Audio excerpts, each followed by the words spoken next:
Jai Hind everyone, welcome you all to Force Defense Academy. Today I'll be discussing about PM Gati शक्ति national master plan. देखिए PM Gati शक्ति plan जो है 2021 में start किया गया था, लॉन्च किया गया था बाय आवर गवर्नमेंट और जिसको 2024 में 3 साल कंप्लीट हो जाते हैं and it is considered as a transformative plan for our India, क्योंकि हम इंडिया को डेवलप्ड बनाना चाहते हैं बाय द ईयर 2047। तो हमारे देश का इंफ्रास्ट्रक्चर डेवलपमेंट काफ़ी ज़्यादा ज़रूरी है and this plan would certainly help to make India developed by the year 2047, क्योंकि इसमें हम पूरा इंफ्रास्ट्रक्चर डेवलपमेंट पे फोकस करते हैं। क्योंकि हम इंफ्रास्ट्रक्चर डेवलपमेंट तो कर रहे हैं, लेकिन उसको अगर प्लानिंग के साथ, ऑर्गेनाइज्ड वे में, इंक्लूसिव डेवलपमेंट के साथ अगर किया जाए और अगर कॉस्ट इफेक्टिव हो, वो लॉजिस्टिक्स के ज़्यादा चैलेंजेस ना हो, इन्वायरमेंट फ्रेंडली हो, सारी मिनिस्ट्रीज साथ में मिलकर काम करें, तो काफ़ी अच्छे तरीके से हम क्या कर सकते हैं, इसको इम्प्लीमेंट कर सकते हैं। तो पीएम गति शक्ति प्लान है ही इसी से रिलेटेड कि हमें क्या करना है, ट्रस्टवर्दी इंफ्रास्ट्रक्चर बनाना है through synchronised, holistic, integrated and comprehensive planning. मतलब सारी प्लानिंग जो है कैसे करना है हमें, through knowledge, technology and innovation. मतलब नॉलेज का यूज़ करके, टेक्नोलॉजी का यूज़ करके, टेक्नोलॉजी मतलब डिजिटल प्लेटफॉर्म्स जो है, ऑनलाइन प्लेटफॉर्म जो है उनका यूज़ करके, एंड इनोवेशन मतलब जो अभी तक नहीं किया उन चीज़ों को और ज़्यादा हम इंक्लूड करें। इन चीज़ों का यूज़ करके हमें क्या करना है, इंफ्रास्ट्रक्चर का डेवलपमेंट करना है, होलिस्टिक डेवलपमेंट करना है।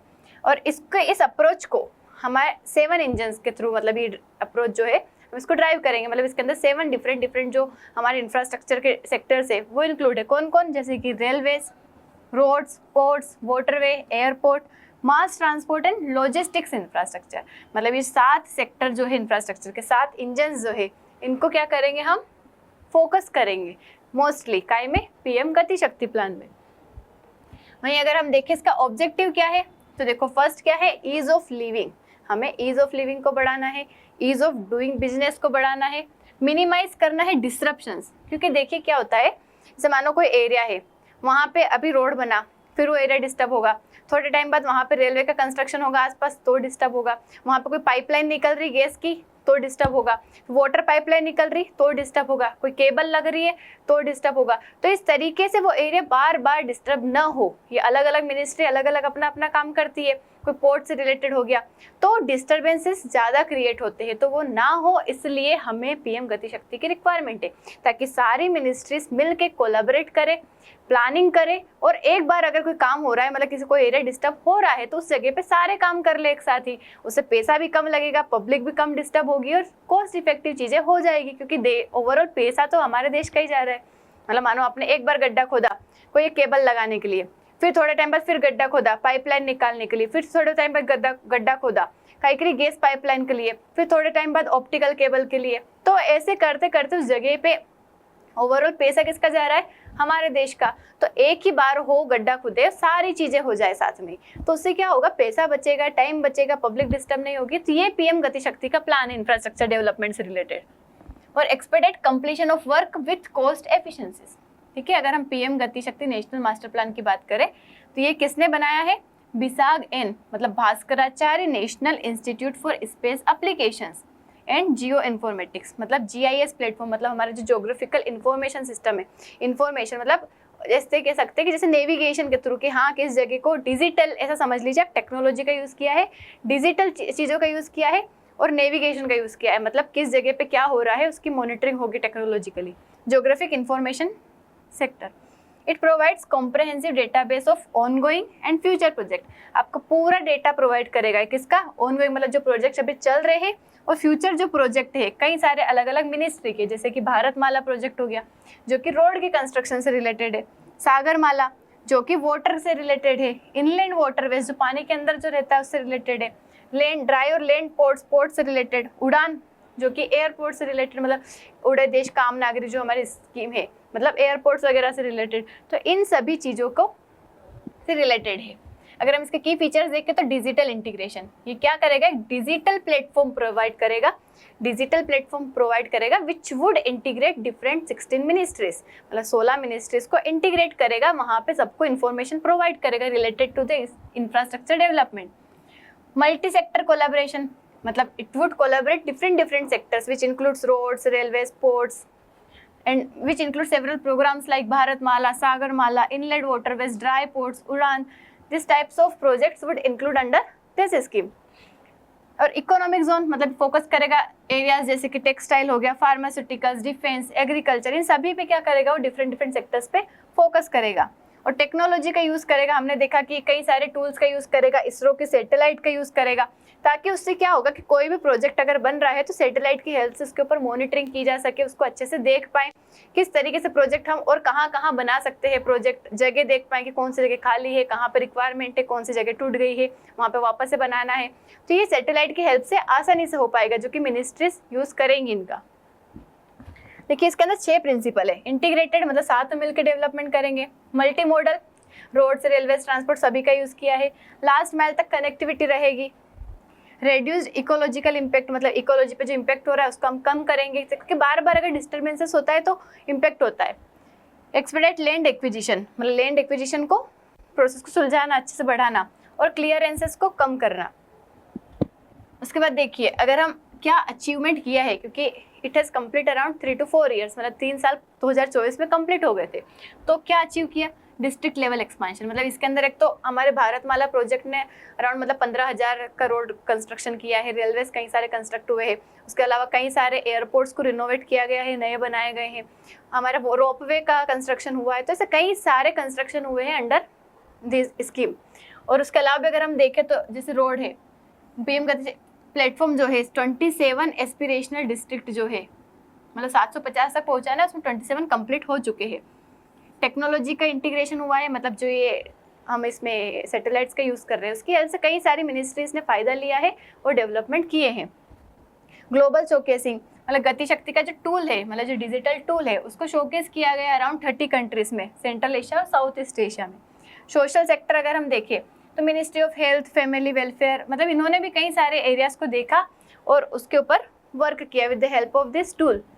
उसका department of school education and literacy इन्होंने भी हमारा जो NMP पोर्टल है मतलब नेशनल मास्टर प्लान का जो पोर्टल है उसको PM श्री स्कूल से लिंक किया विथ मतलब PM श्री स्कूल को लिंक किया विथ लोकल इंडस्ट्रीज, ताकि वो district specific skill training provide मतलब पर्टिकुलर डिस्ट्रिक्ट में जो सी स्किल प्रोवाइड करवाना है वो करवा पाए। ये स्कीम को उन्होंने यूज़ किया। ऐसे ministry of health and family welfare जो है उन्होंने भी इसका यूज़ किया और कई सारी साइट्स देखी जहाँ पे नई हेल्थ केयर फैसिलिटीज़ बनाना है उनको। ऐसे ministry of skill development and entrepreneurship है, उन्होंने भी इसका यूज़ किया और आइडेंटिफाई किया कि कौन से लोकेशंस है सुटेबल जहाँ पे नए ट्रेनिंग इंस्टीट्यूट्स बना सकते हैं। मिनिस्ट्री ऑफ रूरल डेवलपमेंट ने इंटीग्रेट किया इसको प्रधानमंत्री ग्राम सड़क योजना से, आवास योजना से, मतलब कहाँ कहाँ पे रिक्वायरमेंट है, कौन सी जगह पे एस्पिरेशन है जहाँ पे हमें बनाना है चीज़ें, जिसकी हेल्प से किया। जैसे मिनिस्ट्री ऑफ ट्राइबल अफेयर ने आइडेंटिफाई किया इंफ्रास्ट्रक्चर गैप मतलब किस पर्टिकुलर एरिया में इंफ्रास्ट्रक्चर गैप है, कहाँ पे हमें इंफ्रास्ट्रक्चर बनाना है। तो ऐसे कई सारी मिनिस्ट्री जिन्होंने इस पोर्टल का यूज़ किया, इसके थ्रू उन्होंने देखा सैटेलाइट के थ्रू मतलब सैटेलाइट से कनेक्शन है ये, तो उनको पता चल जाता है कि किस जगह पे रिक्वायरमेंट इंफ्रास्ट्रक्चर की, कहाँ पे कितना बना है, कहाँ पे खराब हो चुका है, सारी चीज़ों की इन्फॉर्मेशन लेके उन्होंने बनाया उस जगह पे। तो काफ़ी अच्छा प्लान है ये PM गति शक्ति, जो कि हमारे इंडिया को ट्रांसफॉर्म करने में बहुत अच्छे से हेल्प करेगा, क्योंकि हमारे पैसे कम लगेंगे तो जो पैसे बचेंगे उसको हम कहीं और जगह यूटिलाइज कर सकते हैं। सही देखिए अब नीड क्या थी इसकी, तो डिसजॉइंट प्लानिंग मतलब कोऑर्डिनेशन नहीं होता है बहुत बार मिनिस्ट्रीज में, लोगों में, तो उससे क्या होता है कि एक ही टास्क बार बार हो रहा है। जैसे अभी एग्जांपल दिया था मैंने कि कहीं पे किसी एरिया में पाइपलाइन लगाना है, ठीक है, तो उसके लिए पूरी खुदाई होगी पाइपलाइन लगाने के लिए, मतलब वाटर पाइपलाइन है, फिर थोड़े टाइम बाद गैस पाइपलाइन या ऑयल पाइपलाइन लगाने के लिए होगी, फिर कहीं पे वो ऑप्टिकल फाइबर निकालना है, कभी कोई सा वायर निकालना है। तो इनकी वजह से क्या होता है, बार बार उस जगह की क्या होती है, खुदाई हो रही है, रिपीटेड टास्क वही हो रहा है, पैसा लग रहा है, टाइम लग रहा है, एफर्ट्स लग रहा है, पब्लिक डिस्टर्बेंस हो रहे। तो ये सारी चीज़ें ना हो, एक ही बार खुदाई हो, सारा जो भी काम करना है सब एक ही बार में कर दो, तो ये रिपीटेड टास्क नहीं होंगे। क्योंकि road excavation for laying cables, gas pipelines, water lines different department अलग अलग करते हैं, उसकी वजह से पब्लिक डिस्टर्ब होती है, फालतू एक्सपेंडिचर होता है, ये सारी चीज़ें बच जाएगी। मतलब ये सारा हो रहा था, इसलिए we required to launch such scheme PM Gati शक्ति। उसके बाद लेक ऑफ स्टैंडर्डाइजेशन, बहुत बार स्टैंडर्ड नहीं होती चीज़ें। Etch component of infrastructure designed is a unique project, मतलब सबको लगता है कि वापस एक प्रोजेक्ट नया, जैसे एक प्रोजेक्ट हुआ, जैसे वही गैस वालों को लगेगा कि हम हमारा एक नया प्रोजेक्ट कर रहे हैं, वैसे वाटर पाइपलाइन वालों को लगेगा हमारा प्रोजेक्ट कर रहे हैं, जैसे केबल्स वालों को लगेगा एक नया प्रोजेक्ट है, बट नया नहीं रहता है। अगर हम कोऑर्डिनेट करके देखें तो हमें पता चलेगा कि एक ही जैसी चीज़ें रिक्वायर्ड है वहाँ पे। हमें सबको मतलब अगर साथ में मिलकर करेंगे तो मतलब जो स्टैंडर्डाइजेशन होगा, स्टैंडर्डाइजेशन को लाने की ज़रूरत है वहाँ पे। जैसे रेलवे ओवरब्रिज, इसमें fresh ministry of road and transport highway जो है ये डिज़ाइन करेगी, मिनिस्ट्री ऑफ रेलवे अप्रूवल, मतलब इन दोनों को अलग अलग अप्रूवल लेंगे, फिर अलग अलग वहाँ पे डेवलपमेंट करेंगे, साथ में मिलकर काम करेंगे तो एक साथ क्या कर सकते हैं, आसानी से कर सकते हैं। फिर coordination and delays in clearance, मतलब अगर बार बार अलग अलग प्रोजेक्ट के लिए फिर डिले करो, मतलब एक प्रोजेक्ट है उसके लिए वेट करो कि हाँ अप्रूवल मिलेगा फिर स्टार्ट करेंगे, फिर दूसरा प्रोजेक्ट है उसके लिए अप्रूवल मिलेगा फिर स्टार्ट करेंगे, बट साथ में ही रहेगा तो एक ही बार अप्रूवल लेने की जरूरत पड़ेगी, प्रोजेक्ट साथ में सारी चीज़ें हो जाएगी। तो इसलिए हमें रिक्वायरमेंट लगी इस प्लान की। इसके हम चैलेंजेस देखें तो देखो, एक तो डेटा इंटीग्रेशन एंड एक्यूरेसी, मतलब रियल टाइम डेटा सब जगह से कलेक्ट करना, इट्स अ डिफिकल्ट टास्क, क्योंकि सबको अपडेट प्रोवाइड करना कि हाँ ये डेटा अपडेट करना वहाँ पे, और बहुत सारी जगह ऐसी है जहाँ पे मतलब नहीं पहुँच पाती है, मतलब जो टेक्नोलॉजी है तो उस वजह से नहीं हो पाना। And some of the data is outdated, कुछ डेटा पुराना ही चलता आ रहा है वहाँ पे, इनकम्प्लीट है, तो उसकी वजह से प्लान लेस इफेक्टिव हो जाता है। उसके बाद स्किल्ड मैन पावर, देखो सारे स्टेट्स में टेक्नोलॉजी को यूज़ करने वाले इतने स्किल्ड लोग नहीं है, कुछ स्टेट में है, जैसे गुजरात यूपी की बात करें तो वहाँ पे अच्छी तरीके से यूटिलाइज कर लेते हैं इस प्लेटफॉर्म को, लेकिन देयर आर सम स्टेट्स जो कि लैग कर रहे हैं इतनी टेक्नोलॉजी में, तो वो क्या हो जाते हैं, पीछे रह जाते हैं।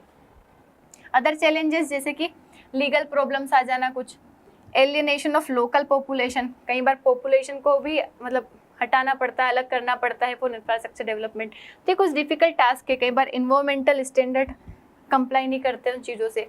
उसके अलावा जैसे land acquisition, land acquisition India में बहुत बड़ा कंसर्न है। एक और कंसर्न जो आता है, अगर हमें कोई प्रोजेक्ट बनाना है तो उसके लिए एक तो लैंड की रिक्वायरमेंट होगी, मतलब कोई भी इंफ्रास्ट्रक्चर डेवलपमेंट करना है तो लैंड की रिक्वायरमेंट है। लैंड हमारे एक तो आसानी से अवेलेबल नहीं होना, कुछ अवेलेबल है तो डिस्प्यूटेड लैंड है, कुछ उससे कंसर्न है, तो इन वजह से भी क्या हो जाता है, हमारे यहाँ ये प्रोजेक्ट जो है अच्छी तरीके से वर्क नहीं कर पाता है। तो क्या कर सकता है इंडिया की इम्प्रूव कर पाए पीएम गति शक्ति को, तो पहला क्या है, ब्यूरोक्रेटिक प्रोसीजर जो है उनको क्या करना है, सिंप्लीफाई करना है। जैसे कि लैंड एक्विजिशन हो गया, प्रोजेक्ट अप्रूवल हो गया, मतलब इनको आसानी से, मतलब लैंड आसानी से मिल जाए, उसका प्रोजेक्ट अगर कोई दिया है अप्रूवल के लिए उसको अप्रूवल मिल जाए, तो उससे क्या होगा, इंटर डिपार्टमेंट अच्छे से कोऑर्डिनेट करे, मतलब दूसरे डिपार्टमेंट जो है जैसे मिनिस्ट्री ऑफ टूरिज्म भी है, मिनिस्ट्री ऑफ इन्वायरमेंट भी, दोनों अच्छे से कोऑर्डिनेट करे और काम करे, तो उससे क्या होगा, काफ़ी आसान हो जाएगा, प्रोजेक्ट टाइम पे कंप्लीट हो जाएगा। टेकन लैंड एक्विजिशन डिसीजन, देखो नई लैंड लेने की जगह कोशिश करें कि जो पुरानी लैंड है जहाँ पे ऑलरेडी डेवलपमेंट बचा है या फिर आधा डेवलपमेंट है खराब हो गया है तो उससे रिनोवेट करें। मतलब फोकस ऑन यूजिंग GIS, मतलब जो हमारा ज्योग्राफिकल इंफॉर्मेशन जो है उसकी हेल्प ले, रिमोट सेंसिंग सैटेलाइट्स की हेल्प ले, और आइडेंटिफाई करे और रीडेवलप करे जो ऑलरेडी लैंड डिग्रेड हो चुकी है, ना कि नई लैंड वापस से ले और फिर उसे डेवलप करे। भी पॉल्यूटेड एरियाज हो गए तो उनको वहाँ पे इंफ्रास्ट्रक्चर प्रोजेक्ट्स बनाए, जो ऑलरेडी लैंड है जो खराब है उसे सुधार के बनाए। डिस्ट्रिक्ट लेवल, मतलब इसको हमें ग्राउंड लेवल तक भी ले जाना है, मतलब डिस्ट्रिक्ट लेवल तक ले जाना है। डिसेंट्रलाइज, मतलब बड़े बड़े लेवल पे ही नहीं, हमें छोटे लेवल तक भी इस पर डेवलपमेंट करना है। रूरल एरियाज हो गए, डिस्ट्रिक्ट्स हो गए, छोटे टाउन्स हो गए, वहाँ तक भी इसको ले जाना है। ट्रेनिंग प्रोवाइड करना, सपोर्ट प्रोवाइड करना, मतलब लोगों को स्किल देना, स्किल प्रोवाइड करना कि इस टूल का अच्छे से यूज़ कर पाए, टेक्नोलॉजी का वो यूज़ कर पाए। और गतिशक्ति प्लेटफॉर्म प्राइवेट सेक्टर के लिए भी अगर ओपन हो जाता है तो और ज़्यादा अच्छा रहेगा, प्राइवेट सेक्टर का इन्वॉल्वमेंट भी रहेगा तो ज़्यादा डेवलपमेंट होगा, ट्रांसपेरेंसी आएगी, कोऑर्डिनेशन बढ़ेगा, कोलैबोरेशन होगा, तो हमारे लिए ही ओवरऑल क्या होगा, फ़ायदा होगा। आई होप आपको समझ आया होगा। मिलते हैं नेक्स्ट वीडियो में विथ नेक्स्ट टॉपिक। जय हिंद।